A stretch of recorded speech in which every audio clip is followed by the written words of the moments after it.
This is your main man RJ from the Ringside Rant, heard only on the Visionaries Wrestling Network.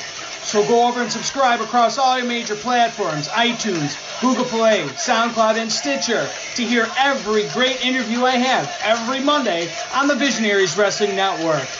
Go over and follow the show's page on Twitter @_Ringside Rant. Follow the network's page @BizWrestleNet. And, as always, embrace the vision.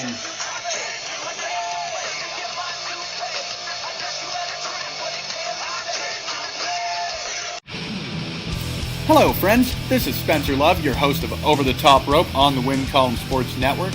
Don't forget you can head to wincolumnsports.ca for all of your previews, reviews, and breaking news from the world of wrestling, be it your major promotions or from the great province of Alberta, Canada. Now, back to Sounds of Struggle with your hosts, Chris Perish and Meniac.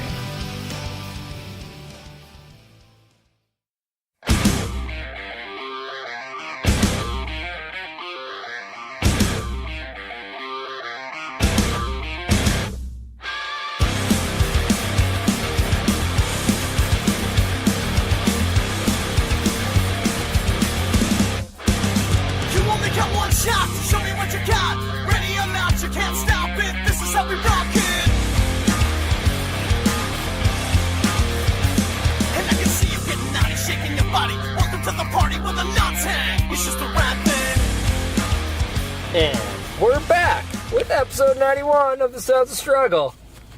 I'm Chris Perish. And I'm Stamkos Fedorov. What about Tyler Sagan? No idea who that is. Oh, man. I'm a guy with a very long contract, or I'm a Russian guy. Or Mike Comrie, the second time around. And that's no. Huh. No. Well, he was the Duffman then. No. Yeah. Not Duffman anymore, that's for damn sure. No, not no more. No more Duff. Duff beer for me? Not Duff beer for him. I'll have a Duff, but he won't. No. I think I got a lot more, I think I like Tyler Sagan a little bit more after he had that, they did like some hockey game or for some charity or whatever.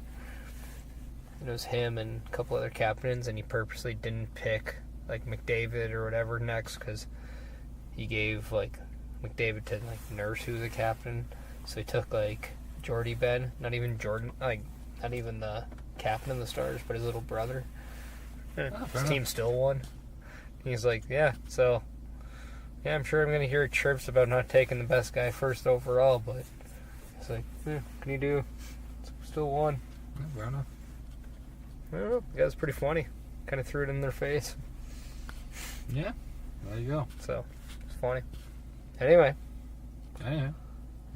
What's on the agenda for today? On the docket? Oh, we got a whole bunch of shit.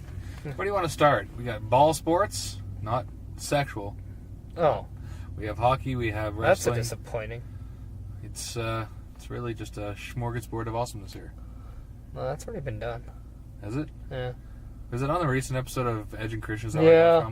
I did just listen to that, so that makes sense. Yeah.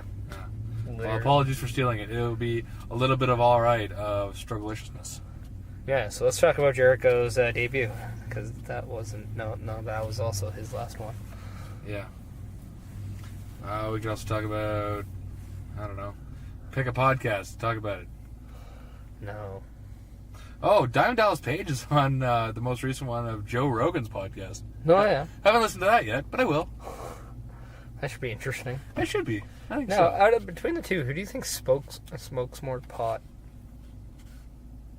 Rogan. No. I think Rogan. That guy is a religious pot smoker. I could see DDP just being like one of those like... Consummate stoners? Yeah. Fair enough. Yeah, I could do. It'd be kind of funny. Hey, yoga and pot. Feel the bang, man. Feel the bang. 10. I don't know why there's 10 there. There is. Well, let's jump into hockey, shall we? As you predicted, basically the day after our last podcast, Broder has rejoined the Devils as an executive vice president of business development. Whatever the hell that means. In my defense, I didn't really predict it. It was rumored. Fair enough. Rumored, and the last thing I read was that he just wants some time off to be with the son. I guess he lied. Who he drafted, too, apparently. Like a few years back for the Devils. Oh, no. I don't mean that. I meant more of he wanted time with his son, his 8-year-old son. Oh, okay. I don't know if it's a new marriage or just a big gap in between. I don't know. I hear he's a dick. He's a goalie, and most goalies I know they're strange. Well, it's strange, but like apparently this guy's just a douchebag. Well, he is French, isn't he? Well, French goalies are out there, and they're little nuts. A la Patrick Waugh. Waugh just has anger management issues. But, I mean, I guess the good ones always have an ego, right? Yeah, that's why they're so good. Yeah. Either that or cocaine problem. They don't have a chip on their shoulder. They have the damn factory on their back. Yeah, fair enough.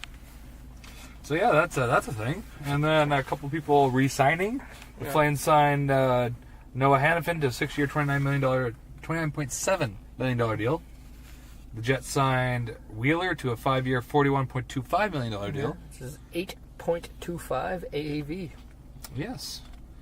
And from there, we go to, let's see, apparently the Rangers are the top place that Panarin would like to get traded if he got to choose. I don't think that's a thing, though. That's why I brought it up. I was like, I don't think he would actually say that. No, not now. No, not even that. I don't think any smart player would say, I want to stay here. But if I was to be traded, here's where I want to be traded to. Yeah, I want to get traded to one of the teams that are doing the worst right now. Well, to be fair, they're all tied right now. Because it's off-season. Well, not really, because the season hasn't started yet. There you go. So everybody's first, everybody's last. And 7 teams will win the Cup this year. Yeah. You'll find out next week on an episode recorded yesterday. Yeah, see, with that being said, 7 teams are supposedly winning the Cup due to that. Then there are about 24 teams that are actually doing worse. And now one of them are the Rangers, so they are one of the worst teams. Fair enough. My fucked up theory makes sense. Not really, but we'll just go with it. What about the Oilers' new third jersey? Yeah, it's the blue one they had 2 years ago. That's a real throwback. Now, allegedly, I've been told that apparently it's based on the fact it's their 40-year anniversary. It's, I guess, templated around the one they used way back then, which is the one they went back to years ago before they went to the orange one now. So, I think it's just a cop-out from the backlash of people loving those jerseys. Maybe. I think, personally, they should have done what you said. Same, that jersey, but done the blue that is on the shoulders of the orange one. So it's a dark blue. Check out my Twitter, or my Instagram, sorry, Chris Perish. I literally have an example of what they could have been. There you go. Well, I mean, that's the thing. If you're going to change the colors, at least, go full circle with them. But if you're just going to go back to what you had a couple years ago, why didn't you even make the switch in the first place? Yeah. Don't get it.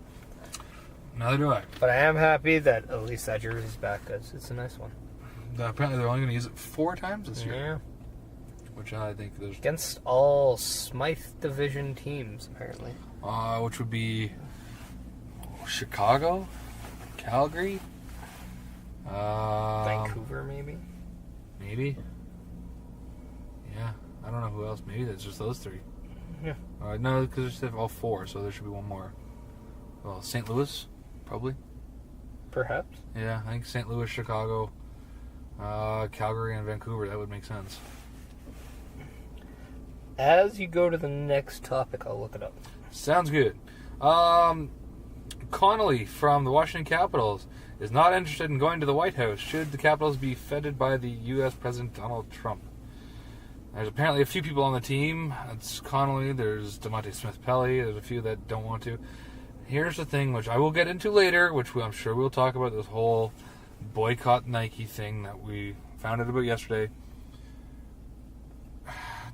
I guess it's not in the game, but people go watch sports to escape politics and such stuff like that.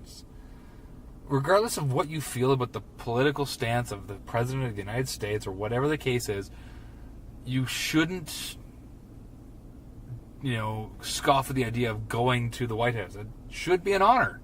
Regardless of whether you think the guy is trash or not, you should go, because it just shows that regardless of what your stance is, what your political belief is, you're able to put that aside to be congratulated by the commander-in-chief of that country, as they call him.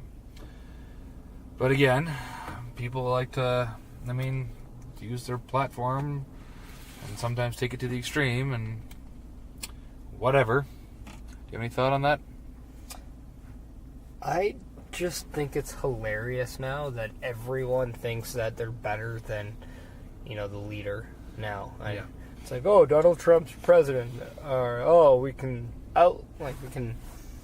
say whatever we want. What is he going to do about it? I'm like, well, really, he's the president of the States. If he truly wanted to, he could throw you in jail for blasting him online. Yeah, technically that is, he could do some sort of treason, etc., etc. He could. There's freedom of speech only goes so far. Yeah. So, but at the end of the day, it's like, okay. It's an honor to go there. Yeah, and why not? how many other opportunities are you going to have a chance to go there? Potentially none. It took the Washington Capitals how long to win one Stanley Cup, you think? Well, they came in, the 70s? 73? Yeah. So it took them 73, 83, 93. Well, I bet you anything Devontae Smith-Pelly would... 50 years?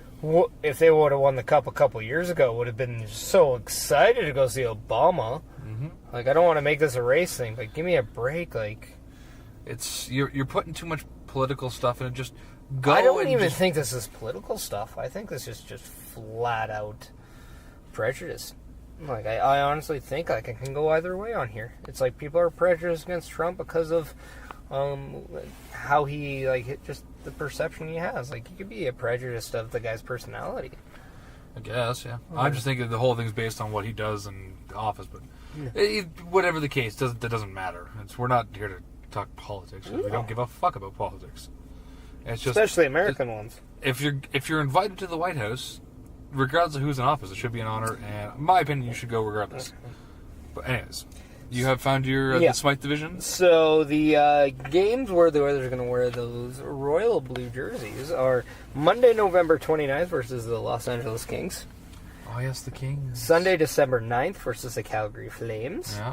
Monday, December 31, so New Year's Eve versus the Winnipeg Jets. And Thursday, March 7th versus Vancouver Canucks. Well, I was half right. Forgot about those teams. Yeah. Most people do. Most people do. Yeah. No, but you thought, obviously the Flames are probably going to be one. Vancouver, yes. But I forgot about, the Kings, and I would have thought that the Jets would be in the other one, but again, that doesn't make sense for Chicago not to be in it. But, Well, also, whatever. too, I guess you can always look back at every time the Oilers won the Stanley Cup, they actually beat Winnipeg, so they were always kind of in that division. Because back in those days, you actually had those... to beat your division because you got a divisional championship, then conference championship, and then, that makes sense. They should go back to that. Really? I think they tried with this new format, but I think nowadays it's just, you can't expect to relive the past now. You got to try new, I also don't like the fact that you can have a team more points in one division, and they don't necessarily get the first spot. They're the wild card spot? Yeah. Here's what I think, personally. Top 16 teams in the NHL. 1 versus 16, 2 versus 15, etc., etc., etc. Doesn't matter what side you're on. It's just the league. That's it. I like the two conferences, but I think the top two teams, okay, you get your 1 and 2, but everything else, 3 to 8, it's just okay. Who has the most points? Fair enough. I do think some merit should be for the teams that actually play the best in the regular season. That should count for something. There should be a reward for that. But, at the end of the day, you still gotta, beat the teams. And now it's, more often than not, a team in 8th can beat the team in who finished first. A la the LA Kings in, was it 2014, I believe? But, the Oilers did that in 2004. Did they not? Or 2006, sorry. Yeah. I feel like Calgary did that too. Anaheim did that one year. And 2007. Yeah. So, It's a thing. It is. Those in charge of the potential NHL franchise in Seattle will get their chance to impress the league this fall. I guess they get to go before all the owners and whoever else, NHL dignitaries, I guess, and plead their case why they should definitely have one. It's kind of like the final step.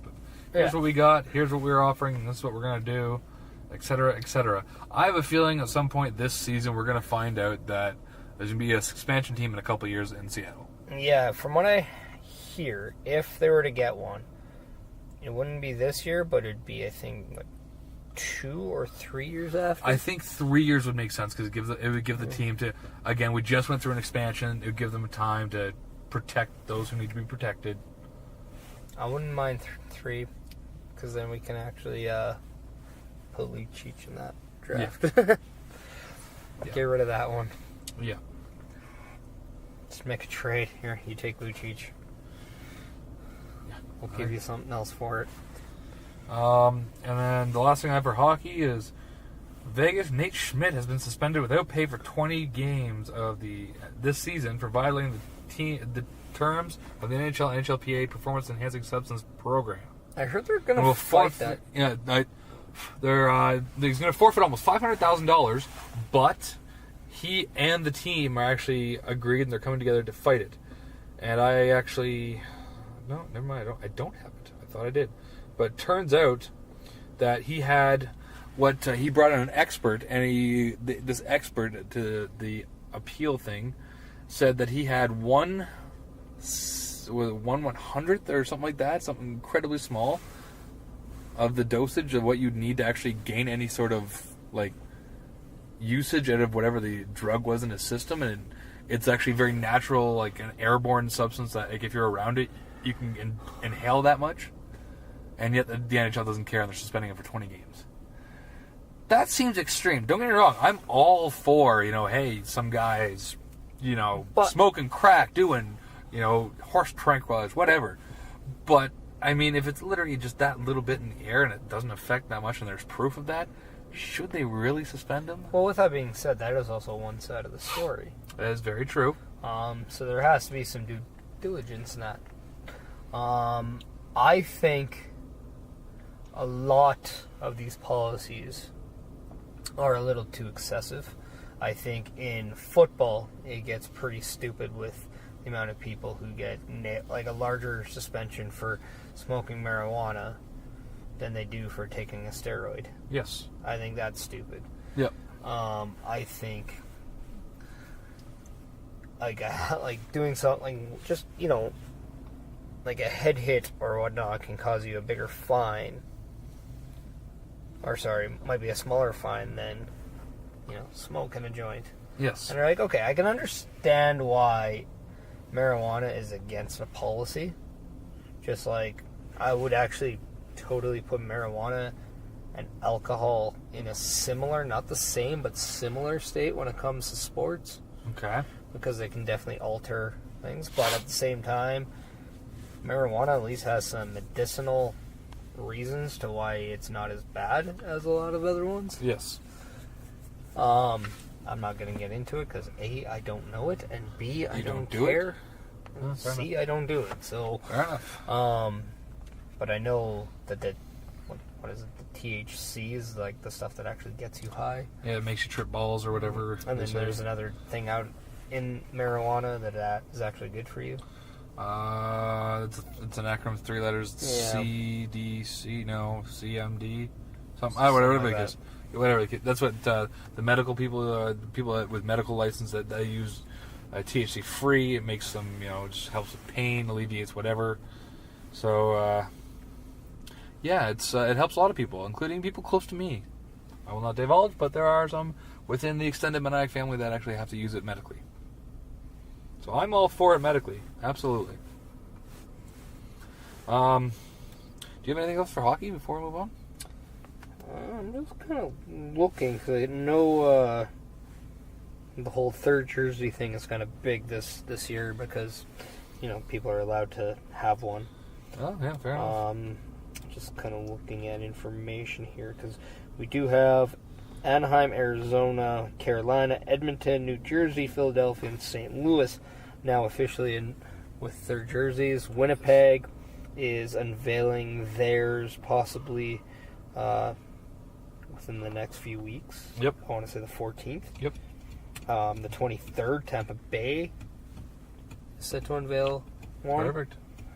And you can look for one for the New York Islanders, where if you go to aesthetics.co, apparently a leak of what it is on there. And it looks the same as what they've had before, very similar. And Look like that outdoor jersey. It's nothing special, really. It's funny because I think there's a lot to do with the Islanders. I wouldn't even mind that fisherman jersey coming back. Bring back the actual Islander. Yeah, but why not? So, yeah, it wouldn't be... I don't think that'd be too bad, to be honest. No. Now, what we could do is run through other teams and see what you want for if they were to have a third jersey, what they should have. Sure. So, I'm going to start from the bottom of the list. So, the W's. But, Winnipeg, we know is going to have one. Yes. Washington is also expected to have They've one. had a few over the years with their outdoor games. So I wouldn't mind them doing literally... I want the Screaming Eagle to come back. I like that one. I wouldn't mind them just doing a red jersey, a white jersey, and a blue jersey. Makes sense. Same format. I don't even... Makes sense. But I do like that, I know they've always had very diplomatic logos, but I don't mind the Washington Capitals word logo, just the one with the hockey stick. Yep. But, yeah. What else next? Vegas. I Vegas. don't think they need a third one yet. No, not yet. But I wouldn't. I've seen some. I do all gold. Literally all gold. I've seen a red one, and it's not the worst. No, I don't like red. I mean, I have red as the accent color, but no, all gold. Maybe a little bit of red. Well, I mean, because they have, I believe, what the kind of off-shade gray-green, and then the white. You can always do a black one too.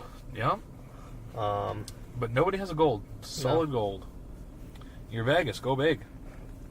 Vancouver is bringing back the black jersey with the skate logo. I like. That's by far their best one. I think they should honestly just go back to those as the white and black jersey. They're home and away. Yeah. Yeah. Why not? And then honestly, I would love to see the Johnny Canuck logo, or even the Orca logo in those red, yellow, and black colors. I like it. Yeah. And then what's next? I know we have Toronto.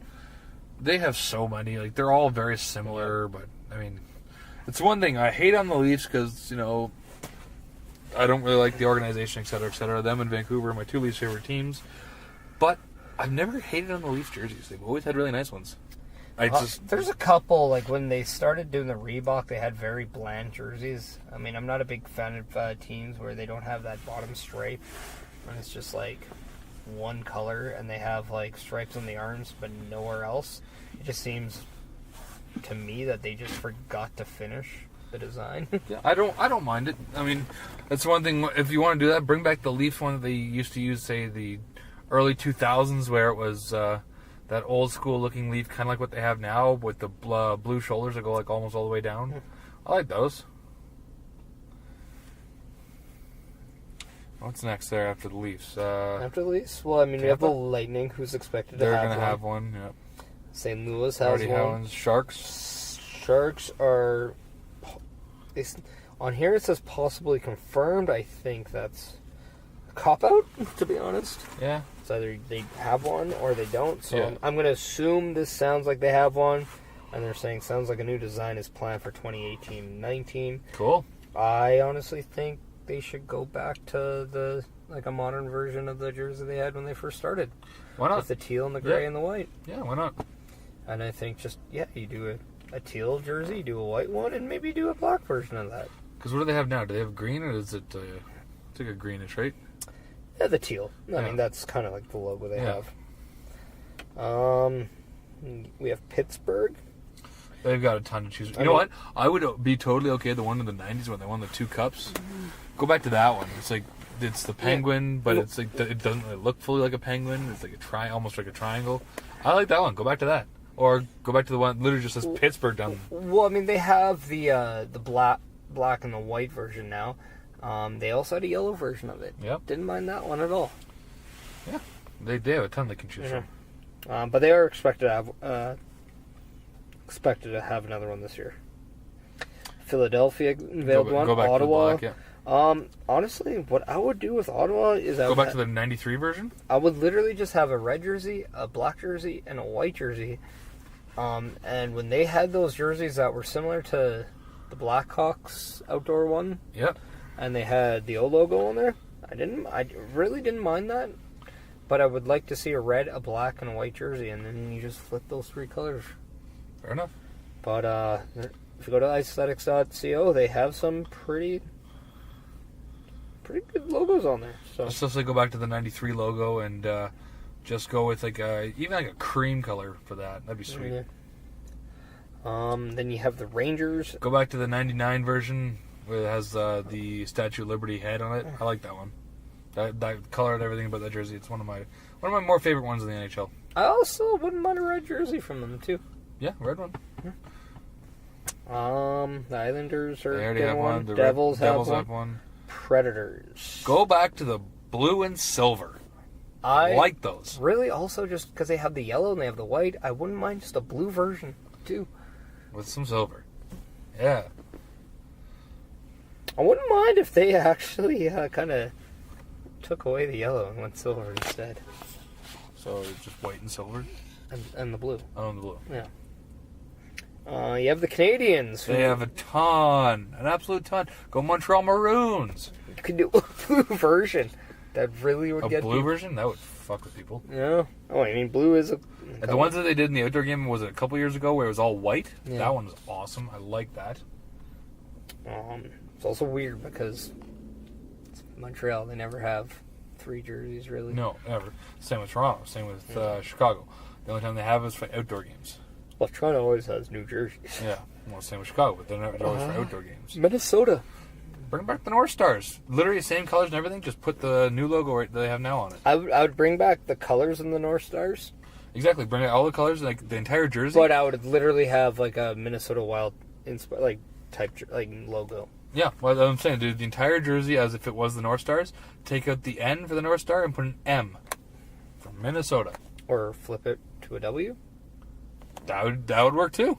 Yeah, why not do that? LA Kings. I think we're going to both be in agreement of going back to the black and silver. Yes. And go back to when Wayne Gretzky got traded there, go back to those jerseys. Those ones are classic. And if they're going to do a third one... No, that could be the third, because they're not going to change what they have right now. No, but I think we'd love to see those white I would and black love ones. to see those back, yes. And I honestly wouldn't mind a gray version of that if they were to go that, or a silver version. Yeah. As long as they go back to that old logo. Yeah. And that logo's awesome. That was the original Chris Perish podcast logo. Yeah. Yeah. Florida Panthers. I'll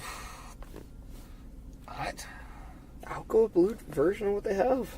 I've seen a blue version. They did that for a couple of years. It's okay. I like what they have now, to be honest. I do.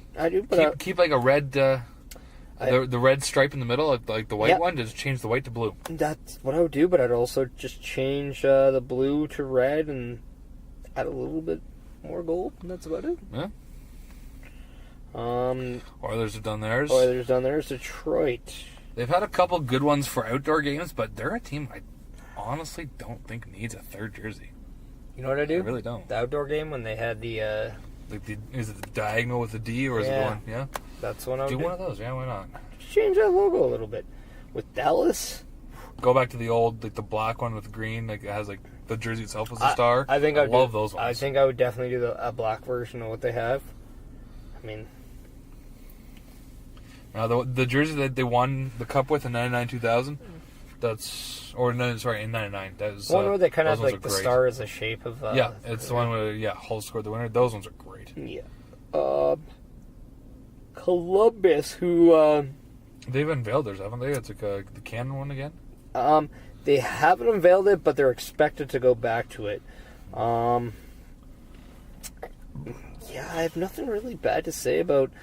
If anything, I would actually just kind of edit their home and aways a little bit. Fair enough. I don't mind. Go back to the CBJ. Well, I'm okay with that. What they actually are doing, though, is changing the font a little bit around on there to make them all their jerseys are going to have the same font. Yeah. Which, not too bad. Yeah. Colorado, and I think we want to see the old logo where it has the mountain. I agree. The other thing too is that go back to the logo or the whole look when they won the cup in '96. See, I think they have too much of that light blue-ish. You know what I would do? I would. This is another team. I would actually flip the maroon out and put silver. Sure. That look in '96 that they had was awesome. Absolutely awesome. We have Chicago, and I think they're gonna go with a look that I've been saying for years they should do. Well, that's going to be for the outdoor game, the 1938 outdoor game. But I think I think they should actually use that as a third. But if they were actually going to have a third jersey, I mean, I never disliked when they had the straight up black one. Which is also good, yeah. The black, red, and white jerseys. Yeah, I agree. Now with Carolina, I like their third. I think they should just use it for. You know what I'd love them to do? Let me guess. You want them to do something with the Hartford Whalers? I would love them to do a Hartford Whaler colored, but I would love to see them do their own inspired logo. Do the new third logo that they made and put that on the Hartford Whalers. Why not? Then you have Calgary Flames. The one that they won the cup in... Well, the one they had in the early 90s, late 80s, early 90s, where it looks like there was the jersey was tucked and they had that band across the bottom that came up. I like that one. I also didn't mind the one they had a couple years ago, to be honest. The one that said Calgary? Yeah. I didn't like that logo that much. But what I did like is I like the change in the look. The other one that I did really like was the black one. The black one with the horse head. That one I really liked. Buffalo. Either the black or the red that they had in the early 2000s. Yeah. I know they kind of are making a big thing of going back to the colors they have. That's fine, but have your third jersey be the black one. I really wouldn't mind them not doing a yellow jersey. I think yellow jerseys are just the one that disgusting. A couple years ago where the front was yellow but the back was blue. That was just awful. Yeah. Awful. Good idea. It didn't even look like the Sweden jerseys. No. I commend them for being different and trying it. Absolutely. It's awesome. Did not work out though. I think I would just I would just use a different color or I'd do a different design. It's hard because go back to that black, red, and silver. That was good. Or at least do that same jersey, but do it in the blue and yellow. Yeah. Boston. They're gonna go for. It looks like the outdoor game. It looks like they're gonna go with the classic B look from the 30s. Yeah. And I'm good with that. I mean, you really don't have to change that one around. The one I like that no one else seems to like. How about the Happy Gilmore Boston jersey? Which one's that? The one that has the bear on the front. On the shoulder, okay. Yeah. The one I think. Okay, that's all right. But the one that I actually like that no one else seems to is the Winnie the Pooh one that they call it. It's like the straight yellow with a giant bear head on it. So I like that one. I didn't like the yellow that much, but I could definitely do that if it was a black jersey. Do black, yeah, with some yellow accents on it. Why not? Or I don't know. I mean, they definitely could do both the yellow, black, and white though. Arizona's their third and Anaheim's third are both fantastic. I love them. Yep. And that completes it. There we go. So there you go. So that's it for that. I think we're done with the hockey. All done with the hockey. Moving on to ball sports. Yep. Ball sports. Should we start with football or baseball? Baseball. We can get that through quickly. Let's see. Now you have to follow me on this. Ready? I have several things listed here. Yep. Donaldson pulled from waivers, rehabbing in the minors due to calf injury and soreness. Followed up with Toronto's in discussion with New York Yankees, Philadelphia Phillies, Atlanta Braves, and St. Louis Cardinals about Donaldson. And third, Jays have traded Donaldson to the Cleveland Indians. So that happened in a span of a couple days. Well, so he got injured and he was pulled because of his calf soreness, and he came back, and then the Blue Jays were talking to all those teams, and they traded him to the Indians. And in return, was just announced they got right-handed pitcher Julian Merriweather back for him. So there's that. And then also, right-handed pitcher Mark Leader Jr. has been claimed on outright waivers by the Jays. And the Jays traded outfielder Curtis Granderson to Brewers for minor league outfielder Demi Olamorle? Or something along that line. Just let me try right there. Demi Oramoleo? Or Lay? That's what I said. Yeah, it's a stupid name. It's a very vowel-heavy name. So... Try some consonants, you pussy. That's not what I was going for, but sure. Yeah.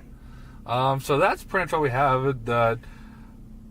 The Blue Jays are officially 100% in rebuild now. They were like 80% before, now they are 100% in rebuild. And their GM, Atkins, said they hope to be competitive in 3 years or it would be a disappointment. You don't say. No. I'm like, I think your franchise has been a disappointment for the last 3 years. I wouldn't say that. They made the playoffs, they've done well, they're just not as well as obviously we want. But whatever. The last 2 years, surprised. For sure, I'm surprised that because it was 3 years ago, if you're including this season, that they made the playoffs. No, that's true. 3 years ago, yeah. And that year was a little disappointing with kind of how they performed in the playoffs. Yeah, they definitely... Well, whatever. I'm surprised Gibbons has not... They're saying that he's safe still, and I'm not thinking they should get rid of him, but with everything going on, you think... I heard they're going to look at it. See, I heard the rumor was they were going to relook at that situation at the end of the season. Fair enough. I hope that's the case. I think they need a whole new look, and I think a new manager is the right call. Fair enough. I mean, you're going to have a new influx with new talent. You might as well. Yeah, I get you. A rebuild has to go with the coaches as well. Oh, absolutely. If it's not working coaching staff-wise, you got to do something about that. Moving on to the football. Packers trade QB Brett Hundley to Seahawks for 20. There's no X. Hundley. He is an ex-Packer. Yeah. He joined the Seahawks for 2019 draft pick, and then they signed Rodgers to a 4-year, $134 million deal, 103 of which is guaranteed. That's a big old deal.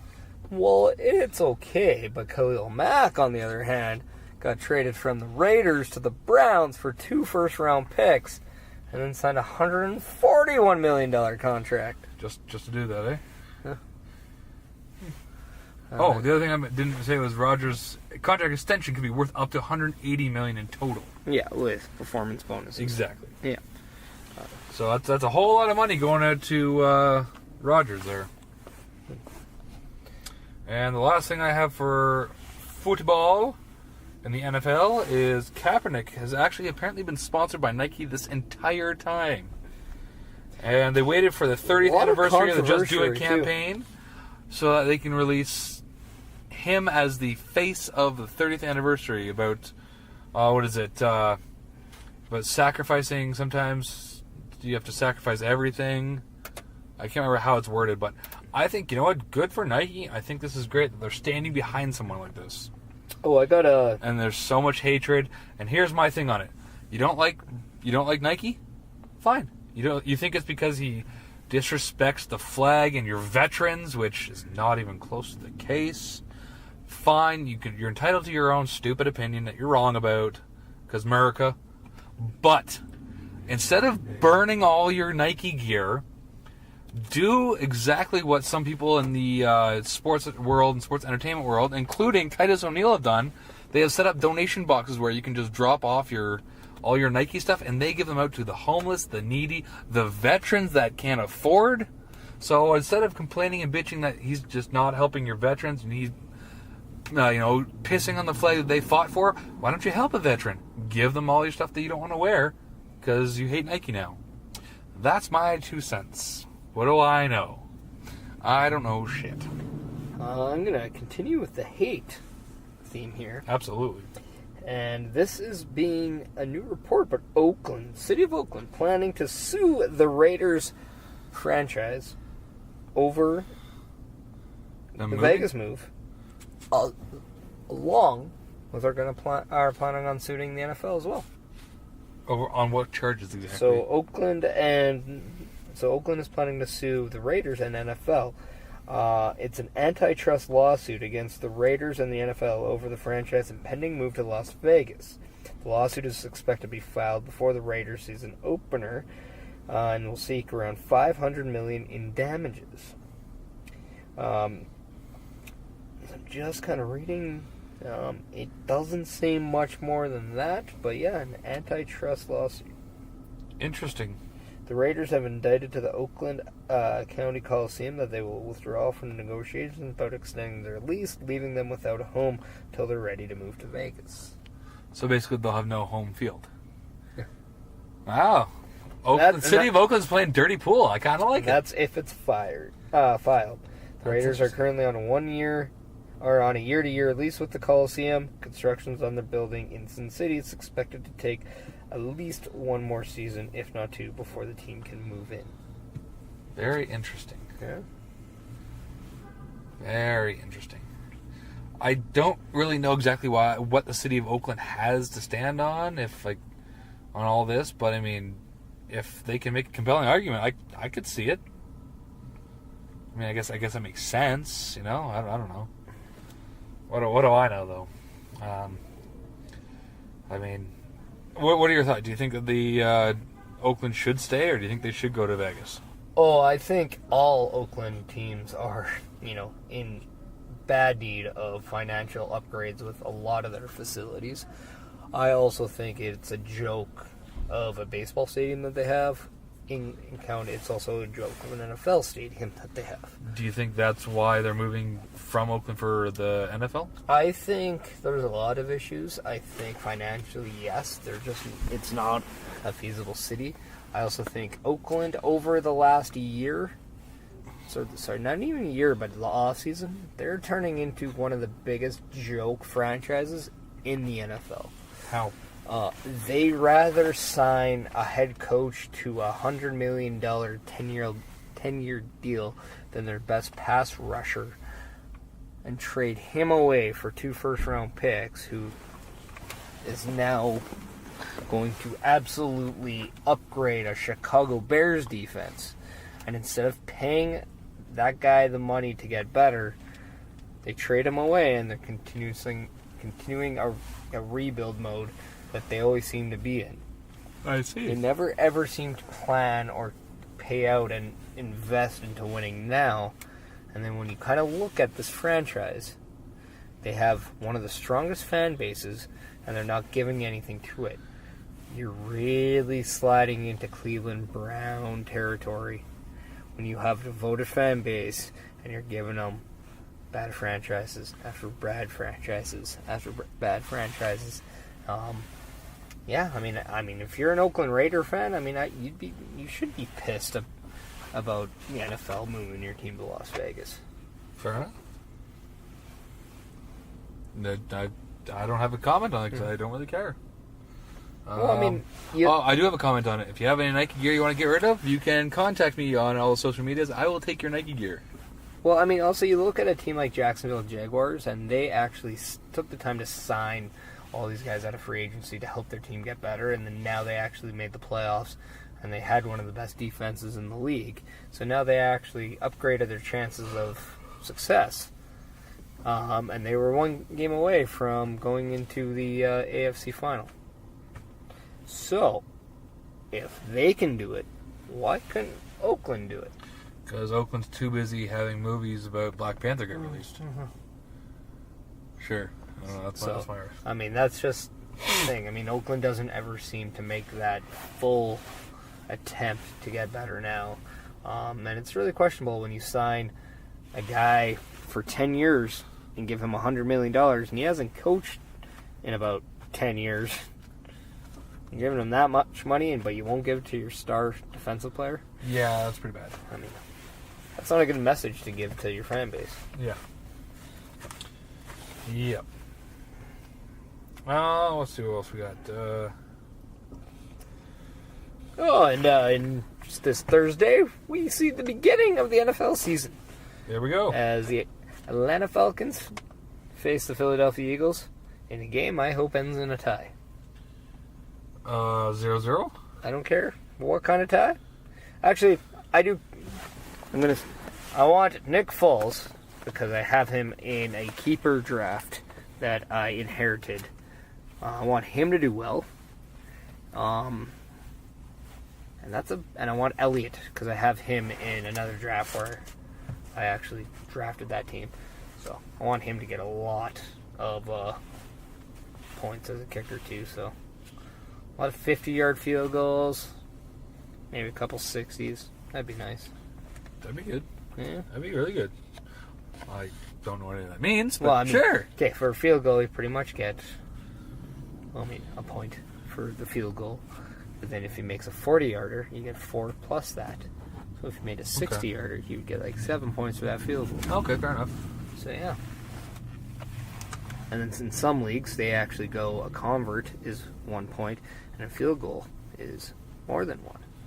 Fair enough. So actually, in most drafts, you have that. So Yeah, well, there you go. I don't ever play. The only one I play for fantasy would be hockey, and I usually lose interest about halfway into the season. yeah. With football, it's every week, so it's nice, and it's a good way to learn. Well, I'd say NHL several times a week. You change your players because there's several games a week, but I lose interest. You know, my favorite part literally is the draft. But that just kind of goes downhill. Let's see. Last thing I got for the 100th time in a row, Eskimos lose Labor Day Classic. They had it. They blew it. That's all I want to say about that. Hopefully they win the Labor Day rematch this coming Saturday. And I'm moving on from that. Let's go wrestling. Yeah. First and foremost, I have to point out Mrs. Meniac has a new wrestler that she seems to love, named Luke Menzies in the NXT world.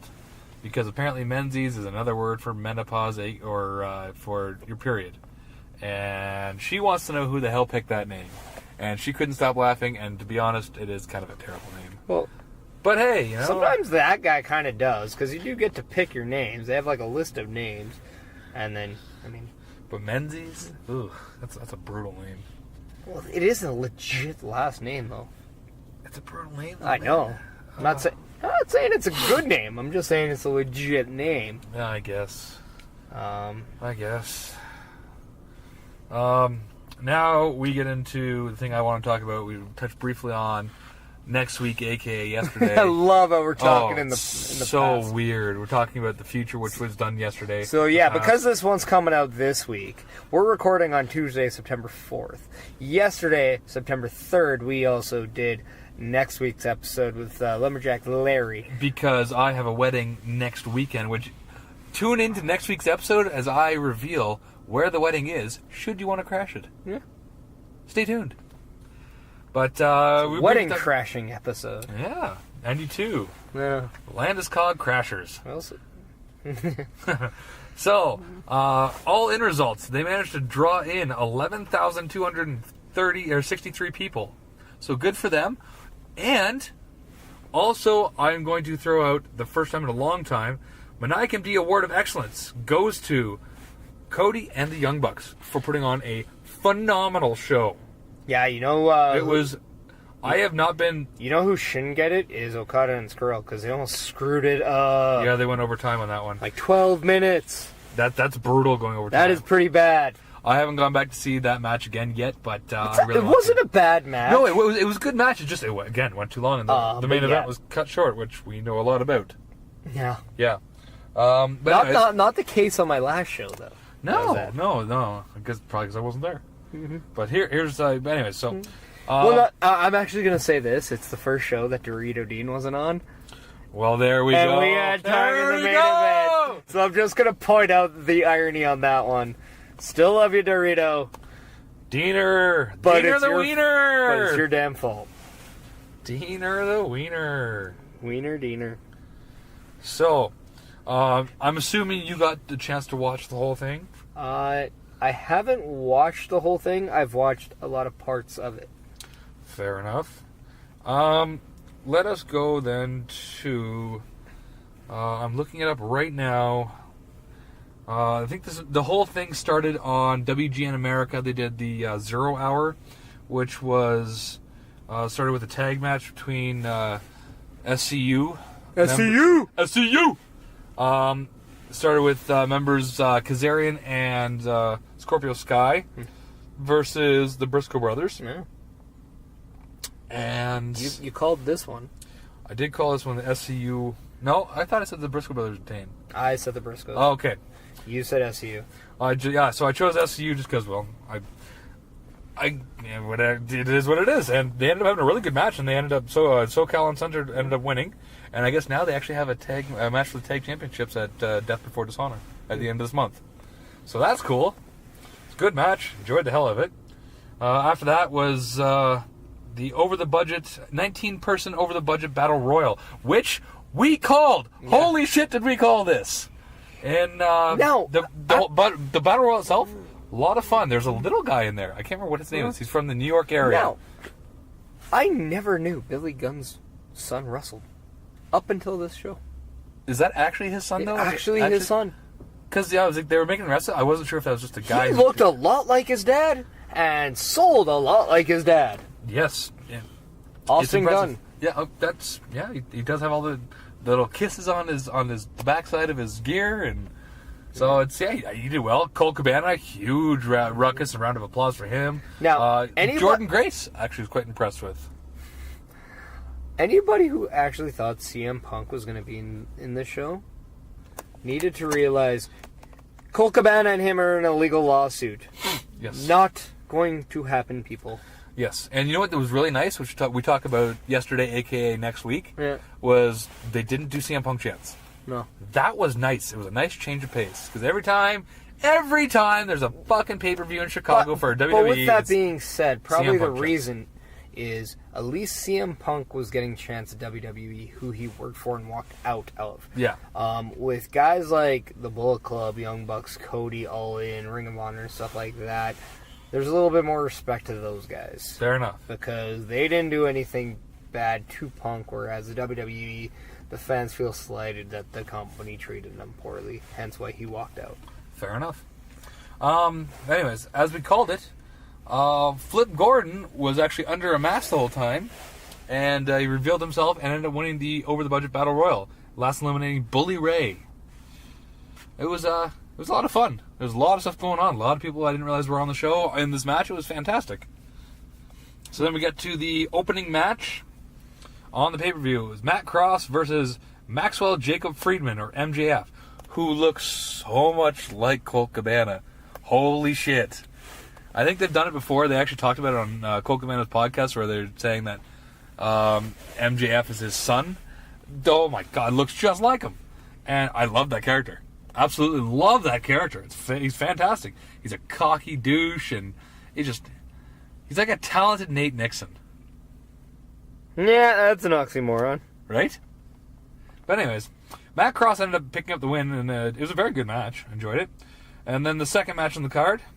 He kind of looks like a cross between Cabana and Del Rio. A little bit, eh? Yeah. Like if Destiny and Scotty Goldman had a kid. Yeah. Destiny Goldman. There it is. He has a bad stink face, though. Yeah. Second match on the card was SCU member Christopher Daniels versus Stephen Amell. It was very impressive, actually.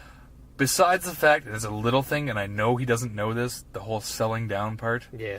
I know he doesn't know that because he's not a wrestler. That bugged me, but it's because I know not to do that. Other than that, really good match. You know what I would do to help him sell up? What? I give him an arrow. Ba-dinch. There you go. Yeah. Give him an arrow pointed upwards. Yeah. But no, it's I was surprised how good that was. And I mean, Christopher Daniels picks up the win, but he did a Van Terminator. He did. And jumps off the top rope through a table. Yeah. Misses. But still, he did it. And he committed. He committed too, which was impressive. Yeah, it's not like he took a step down to go through one. Yeah. Or go to do a suicide dive and close your eyes. And yeah. Anyways, we'll get to that later. Third match on the card was possibly my favorite match on the card entirely, which was the Four Corners survival match for the women between Tessa Blanchard, Chelsea Green, Madison Rayne, and Britt Baker. This was a hell of a good match. Yeah. And they got a standing ovation at the end. Rightfully so, because they kicked ass. Britt Baker came out to Adam Cole's old Baby. theme song. Yep, and Chelsea Green did a little woo woo woo, you know it, Yeah. in the corner.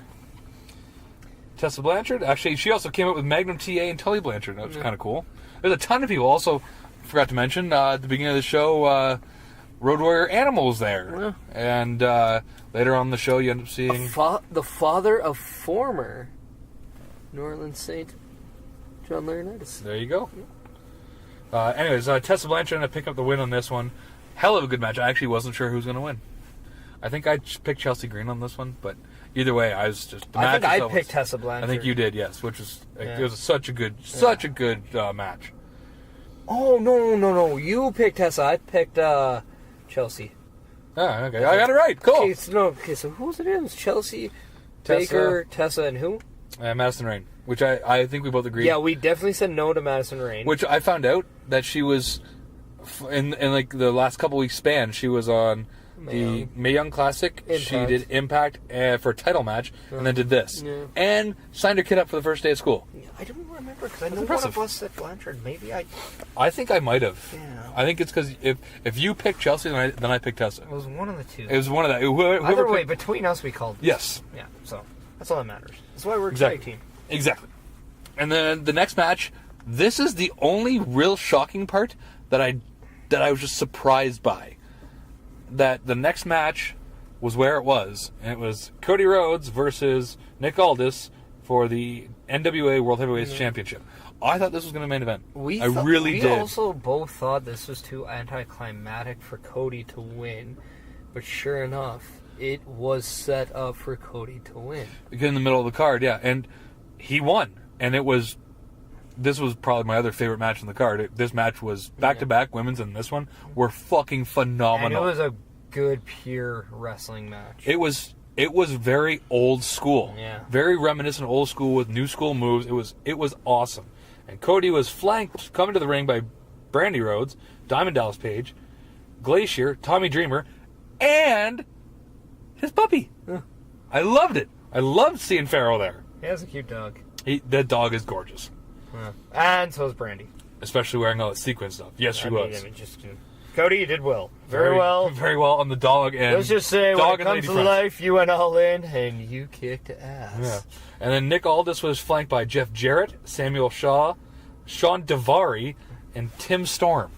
Yep. Like it had a big match feel to it. Yeah. It was awesome.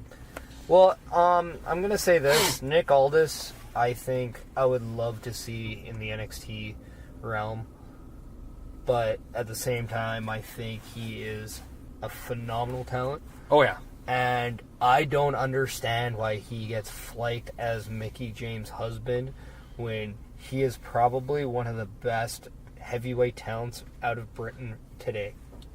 Yeah. Not only is he a phenomenal wrestler, he carries himself like a champion, and that's something that is hard to do. So yeah, and just a lot of respect out here for how he held and how he Had that title for 200 and something days. just how he carried that title. Very respectful. Going everywhere, It defending reminded me of a everywhere. lot of Adam Pearce, to be honest. Yeah, I could definitely see that. So, Absolutely. Who I have nothing but respect for. I will second that. Next match on the card was probably one of the most fun ones. And a Chicago street fight between Hangman Page and Joey Janela with Penelope Ford, who is hot. I just want to ask, every time you go to Chicago, why does there always have to be a street fight? You saw one at the last takeover. I don't know, because that's just what they do. yeah. I don't know. A lot of street fights. Because Chicago's a dangerous place, man. Yeah, people want to shoot there. Yeah. Just a waitress from first round. Don't see Nicole. She likes Fall Out Boy. Kind of weird. Shout out to the waitress who likes Fall Out Boy. Yeah. By the way, if that concert gets canceled, Chicago might get shot up by her, apparently. Anyways, moving on from that. Chicago street shot. Yeah, it might be the only thing shooting in Toronto or in Chicago this year, because I hope my team does better, though. Good God. But that's not the point. Moving on to this. The Oilers were better. Hangman Page defeats Joey Janela. This is my first look at Joey Janela. I thoroughly enjoy his work. Again, another guy who I think would do very well in NXT. I agree. With this character, the bad boy Joey Janela, I think would do fantastic. The Hangman Adam Page, I think, would do fantastic there. This match between the two of them where it ended, where Penelope Ford grabs this garbage bag, flips it up, and it's his boots. Yeah. And then he ends up using the phone. If you watch Being the Elite, he uses the telephone that he allegedly killed Joey Ryan with to end the match and put Joey Janela through a table. Yeah, with the cord? Well, yeah, but the move was called the Rite of Passage. Yes. Yeah. But it was awesome. And then post-match, there is a... Yeah. Best way to describe it is a... Joey Ryan fleet of dicks. A parade of penis. A parade of penis. I think... Yes. Yeah, P.O.P. Boom, baby. We got a pop. Yeah, he did get a pop, yeah. I think that was a good way of putting it. He's the chairman of Cock, and he showed up and flipped Hangman Page with his dick. So apparently he's back from the dead. Yep. So that was... The Sheriff of Sausage. The Schlong Sheriff of Sausage. The next match after that was Jay Lethal defending his Ring of Honor World title against Flip Gordon, who came with Brandy Rhodes, which is weird. But it was Jay Lethal who came out as Macho Man. As basically Black Machismo, which I fucking love that gimmick. Who came out with Lanny Poffo, it was the brother of Macho Man. Fantastic. And then the very beginning, all they did was spots from WrestleMania 3 where he kept moving Brandy around the ring away from Lanny, which was just, it was so stupid but so funny. Followed by them having a match. Partway through, he ends up having his shoulder touched, which, if you watch Being the Elite, turns him back and forth from Macho Man or Black Machismo to Jay Lethal. I'm going to say this in two parts, though. As much as I actually enjoyed how this match went, what I don't actually like is this much comedy with the Ring of Honor title, and I really am now questioning Jay Lethal as the Ring of Honor champion moving forward. I'm not at all. I mean, don't get me wrong, he has all the skills to be a champion there. I just don't like the Ring of Honor championship and that much comedy tied to it. See, and I think that's the difference for me is that I actually thoroughly enjoy that.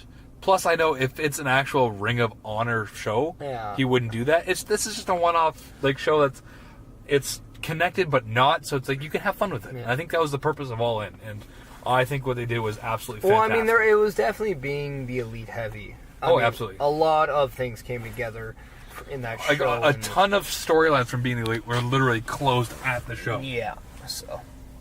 But yeah, either way, Jay Lethal retained his title, which I'm pretty sure said that if this was to happen, that Flip Gordon would win. At least I said that. Yeah. So I didn't think he'd win, but it was one of those where I think I kind of said, if he was to win the Battle Royal, he would have a really good showing. Yeah. Just kind of like I predicted Marty Scurll having a really good showing, but still losing to Okada. Yeah.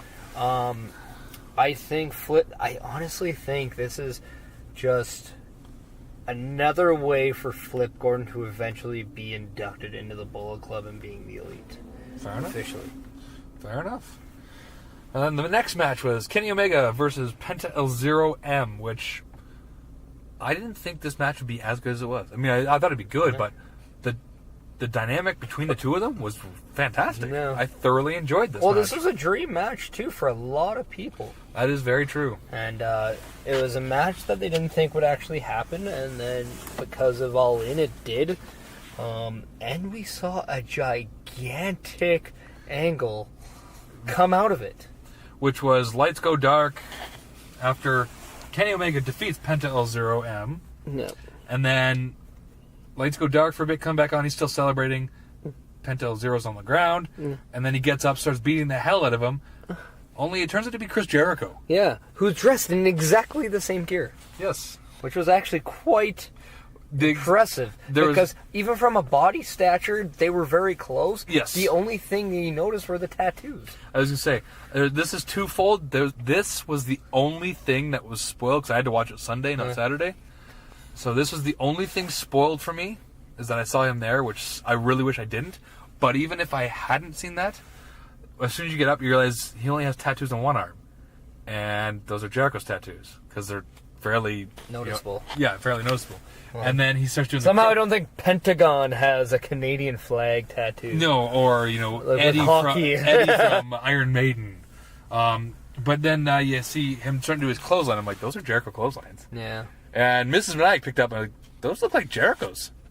I think that's Jericho. And it turned out to be Jericho. And it kind of brought their old feud back together, and now it's kind of curious because now are we going to see a New Japan champion versus New Japan Intercontinental champion match? That'd be alright. Because the rumor was he was planning to do Intercontinental versus Intercontinental champion with Seth Rollins in WWE, but now is he now going to go champion versus champion in exactly. New Japan. Yeah, absolutely. Maybe that's going to be the next Tokyo Dome, because we are kind of hitting the end of the year now, with it being September. So it could, it could be maybe he does something like that, and then they do a match with that. But the big match at Tokyo Dome is him versus Cody, champion versus champion. So yeah, man. That would be huge.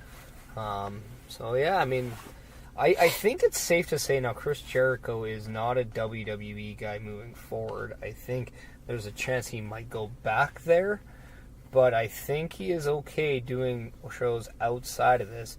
He also did mention, because he did pick up the microphone and say, Kenny Omega, I'll see you on the Jericho Cruise. So maybe that match is actually going to take place on the Jericho Cruise. It's very possible. And not in New Japan. Yeah, it's very possible. Next match, we have Okada vs. Skrull, which went 12 minutes over. Yeah, but it was good. It was good, and they told a great story. It's just unfortunate that they took 12 minutes away from the main event match. And I think I kind of called this to a T. Okada would win, but Marty Skrull had that match where he proved he belonged. Yep. Yeah, you're very right on that. So there was that. Okada ended up winning, but it was, I think he gained the respect of Skrull. Party Marty. Party Marty got the respect from everybody. Yeah. And the final match, which was only just shy of 12 minutes, was the Golden Elite of Matt, Nick Jackson, and Ibushi versus Mysterio, Rey Fenix, and Bandito. Yeah.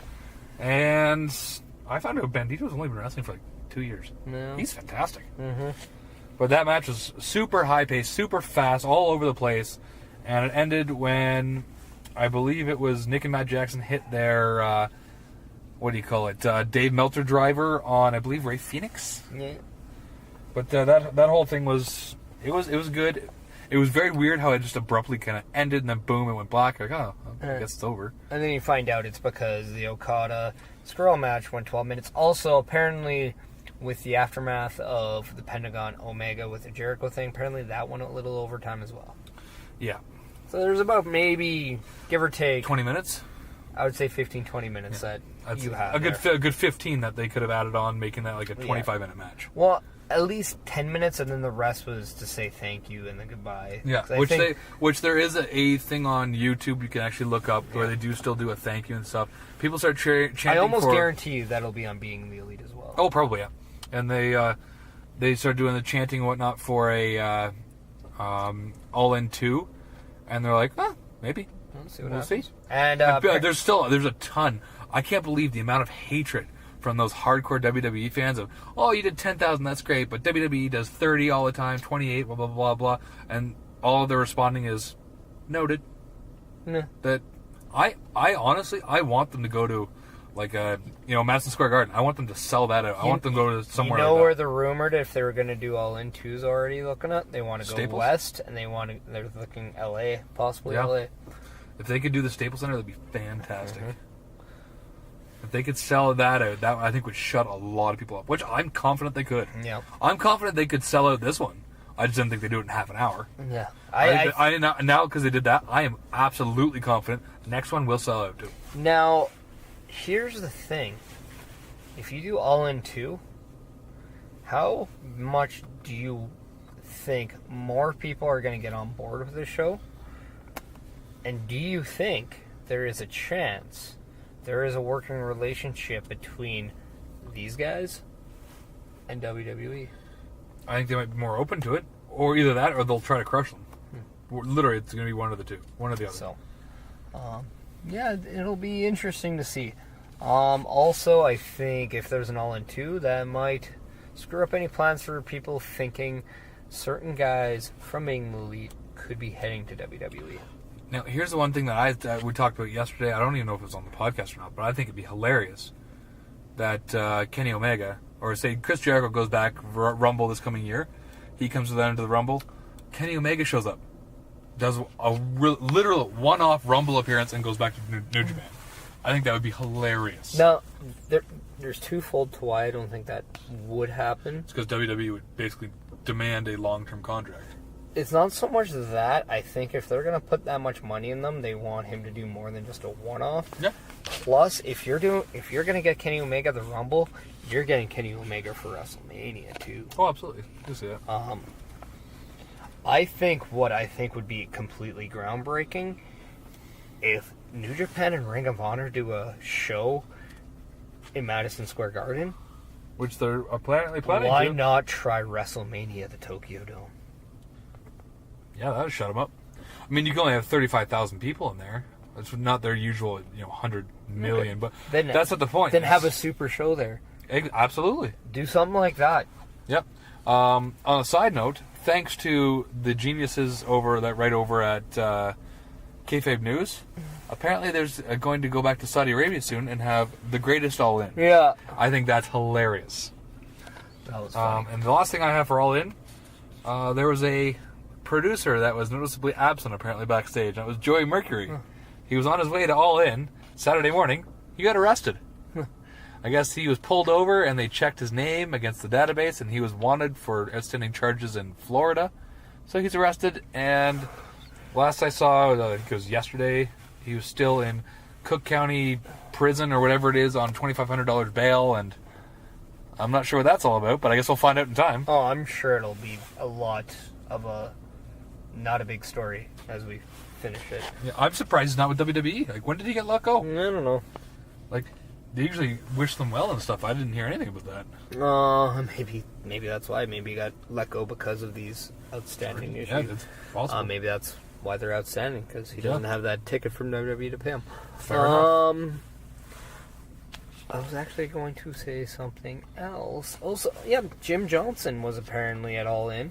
Really? And apparently I'm trying to remember podcast, but he is doing Behind the Theme, like a podcast about how or maybe it was someone with StarCast, of he's actually going to take you behind how he came up with all of these theme songs.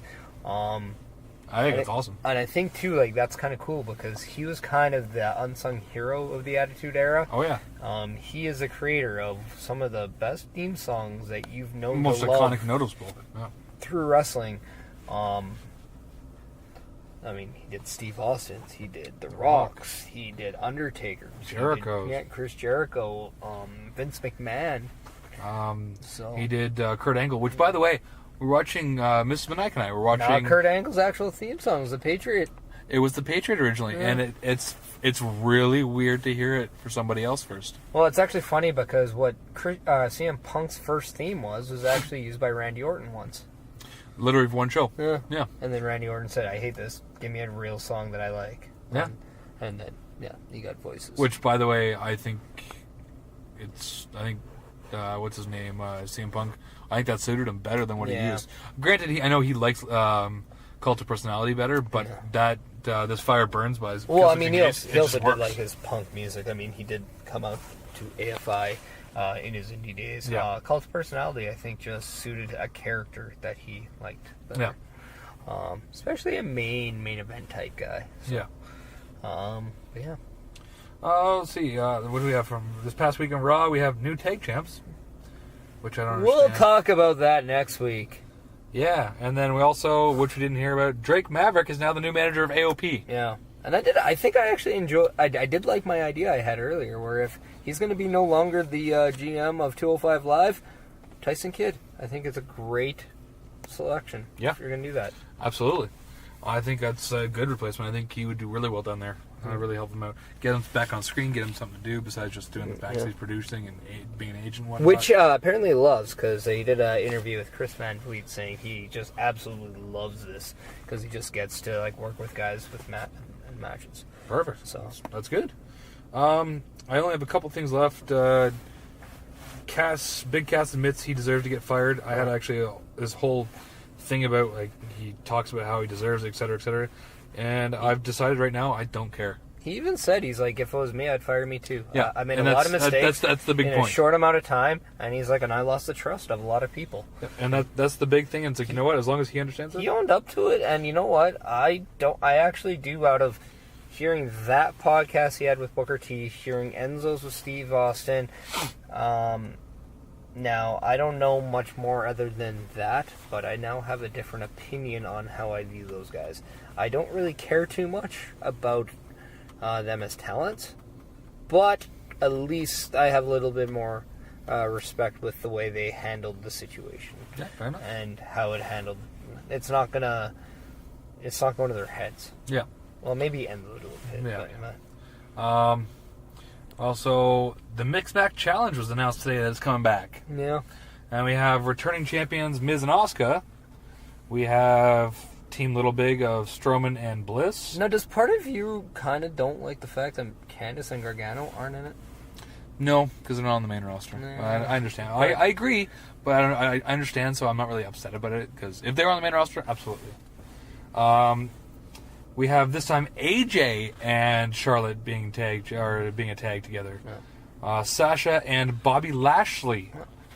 R-Truth and Carmella, which I think is pretty funny. And no more pancakes for Carmella. No. KO and Natalya are a team. And then we have Rusev Day of Rusev and Lana. Do you think they're going to have a lot of Bret Hart or Hart Foundation inspired gear for this? Probably. Depends on how far they go, really. Who they match up against first. Yeah. Balor and Bayley, which is Mrs. Meniac's favorite. Jimmy or Jay, whichever one it is. It is Jimmy, yeah. And Naomi. Yeah. And then Alicia Fox and Jinder. There's a first round exit if I've ever seen one. They should win now.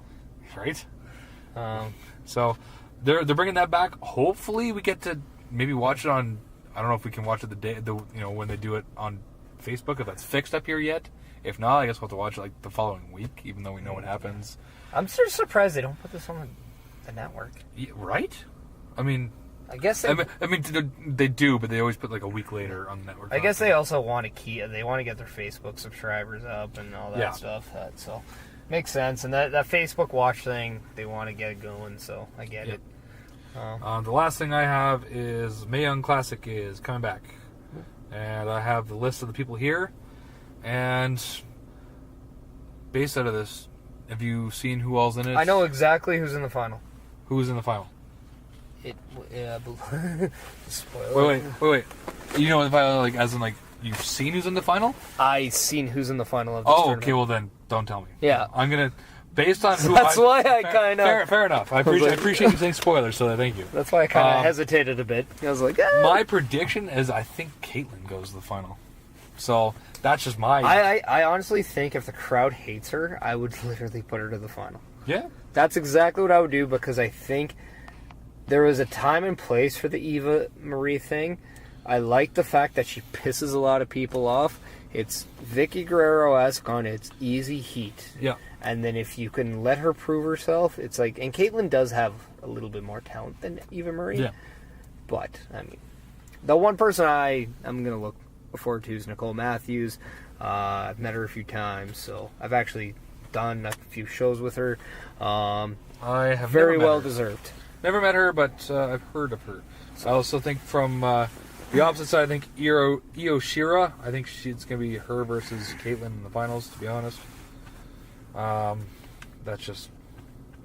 I can't see... Io Shirai, by the way. Whatever. Same thing. Yeah. I can't see Toni Storm winning because I have a feeling she's going to win the NXT UK Women's Championship. Oh, you haven't heard that either? No. Oh, okay. They've already crowned that champion. Oh, well, there we go. Okay. When's it going to be on TV? I don't know. I really don't know. That's why I'm not really saying anything. Well, fair enough. Cause I did that Double Down podcast, and I made sure I didn't spoil anything there, even though I don't remember if she did, so you might not want to listen to that. I fell asleep listening to it. Not because it was boring, just because it was like... You might not want to listen to that for those possible spoilers. Fair enough. So, it's a good thing we actually talked about this now. Yeah, right? So anyways, that's the Mae Young Class is coming back. It starts this week, a.k.a.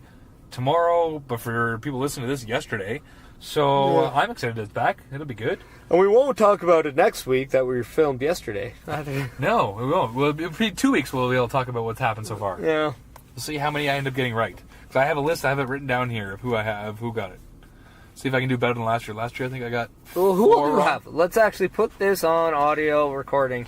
we're going to go through this, absolutely. Because we'll only forget about it next time we talk about it. But here's the thing. I know for a fact we're going to forget who I picked anyways. Yeah. But anyways, let's go through here. Let's see. Between Killer Kelly and Miko Satomuro, I picked Miko because I did it based on what they've done plus how they talked about them in that bracketology. Yeah. And they talked a ton about her. And then Ashley Rain versus Mercedes. Ashley Rain's going to win. They wouldn't bring her in to have her lose first round unless they're doing something with her main roster maybe. But I think Mercedes Martinez doesn't need it. That's literally a match I don't remember who won when I read. Mean, at the same time, I'm pretty sure there was a couple girls last year who I thought the same thing about, and it shocked me. So I wouldn't necessarily use that as my... Fair enough. Because didn't Candice LeRae lose her first match? No. Or Candice LeRae actually went to the semis, I think, maybe? No, not Candice LeRae. I'd have to look it up now. Went to the Final Four, but anyways. Between Lacey Lane and Vanessa Craven, I picked Lane. I picked Tainara Conti over Jessie Elabane. And I picked Toni Storm over Ginny. Rachel Evers over Hiroyo Matsumoto. And then Allison Kay over Maya Yim. Caitlin over Kavada Devi. Jeez, I'm terrible at these names. maybe? Devi, maybe? I don't know. Oh, no, I was thinking Tessa Blanchard would do better. Yes. And then from there, Caitlin beats Kay, Storm beats Evers, Lane beats Conti, Rain beats Miko, Rain beats Lane, Caitlin beats Storm, and then Caitlin beats Rain. So that's the one side, real quick. Other side, I have Tegan Knox beating Zatara. I have, unfortunately, Isla Dawn beating Nicole Matthews. Not that I want it to, but they generally do this. We've watched from the couple of times we've had Canadians in it. They generally squash them quickly. I hope I'm wrong. Rhea Ripley beating MJ Jenkins. Casey Catanarzo versus Reina Gonzalez. I have Casey winning that. Ira Shirai beating Zia Brookside. Zeusis beating Ariel Monroe, Deonna Purrazzo beating Priscilla Kelly, and Zaya Lee versus Karen Q. I have Zaya winning, and then I have Deonna beating Zaya, Shirai beating Zeusis, Ripley beating Casey, Tegan beating Dawn, and then Tegan beating Rhea. Shirai beating Deonna, and then Shirai going to the finals versus Caitlin. And I have Caitlin actually winning the whole thing only because I don't see them doing two Japanese people in a row. That's my thing. That's who I have. You already know who's winning. I know who's winning, and I'm also going to throw this into your style. Not saying it's going to spoil anything, but you just said that they're going to have a UK champion. Yes. Do you not think they're going to use this as a platform to enhance those British women? No. And I'm also going through it. I also thought, given her usage of NXT, I did think Rachel Evers was going to win. Like the whole thing? No, but just more. That match, okay. At least. More than one match? And then I also thought Serena Deeb was going to win, and then kind of... Oh, from last year's? Yeah. I gotcha. Yeah, because Kairi Sane and Tessa Blanchard was a first-round match, and I was kind of really shocked about that one. Yeah. And then, I also completely forgot that Toni Storm was in last year's as well. She made it to the Final Four. Yeah, Lacey Evans, Tainara Conti. Santana Garrett was also another one who I thought they might actually give a rub to a little bit, but... I'm sure someone did. Well, I know someone has. Anyways, that's all I've got. I still have, when this will come out Thursday, that'll be 9 days until the wedding, so think 8 and lower for jerseys, because time's almost up. Gotta do Ovechkin. Greatest goal scorer of this generation. I don't have to do that. I can I'm do just whatever I saying. want. It's a good one. Cal Ripken. Ooh. That's a good baseball one. Probably gonna do not him either. I got a couple ideas. I'm still taking Joe ideas. Murphy. Very good. Yeah. Very good. You like that The one. homeless guy. Yeah. Anyways, that's all I got. Where are you gonna be coming up this weekend? Anywhere? You have a weekend off? I guess I kind of did. Yeah, I do have the weekend. I there you go. I don't have a show till the 22nd. Well, there you go. Because I got the wife's birthday this week, so I got to clear that one. Yeah. That's Mrs. Parrish's birthday. The MPB. Yeah. There we go. And then next week I got your wedding. So, I mean, those are easy weekends I got to clear the schedule for. Fair enough. Right? You know, I got to get the brownie points for the husband. Yeah. The charity of the husband. The charity of the husband. Yeah, well, Sure. I don't know. Fair enough. You got to make sure you take the wife's birthday off. That and the anniversary, one of those two. You at least have to make sure you're good for at least one of those two. Oh, fair enough. Actually, pretty much both, but luckily with the wife and I, we don't really go out and celebrate much that large, so we're Fair okay with her staying in, so. Fair enough. I mean, your wedding, well, I mean... Well, my wedding's coming up. That's basically all We're I have. going out and we're rocking the town, whatever fucking color we want.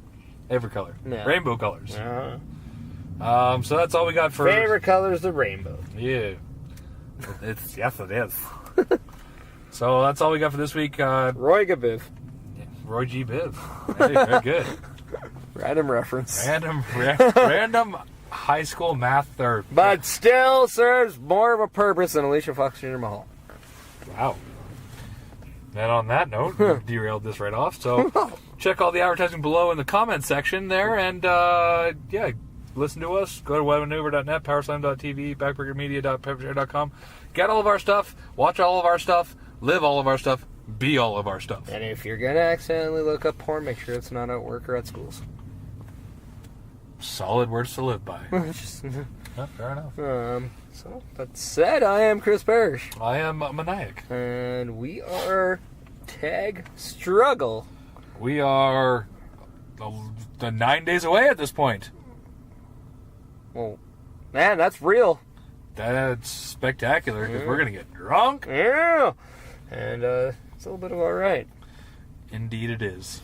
True meaning of strugglicious. So you hear us next week, but then next time you hear us after that would be I'm Just, a married man. just know the next time you hear us is actually words from our past. Yeah, it's podcastception. Oh. Okay. Yeah. Yeah, Is that all you got? that's all I got. That's episode 91. We are Sergei Fedorov off. Later, bitches. When your heart's pounding out of your chest, you can feel the same shaking as you're running out of breath. If you're ready to rock, we'll just let it roll. Are you ready now? Are you ready to move? Just move.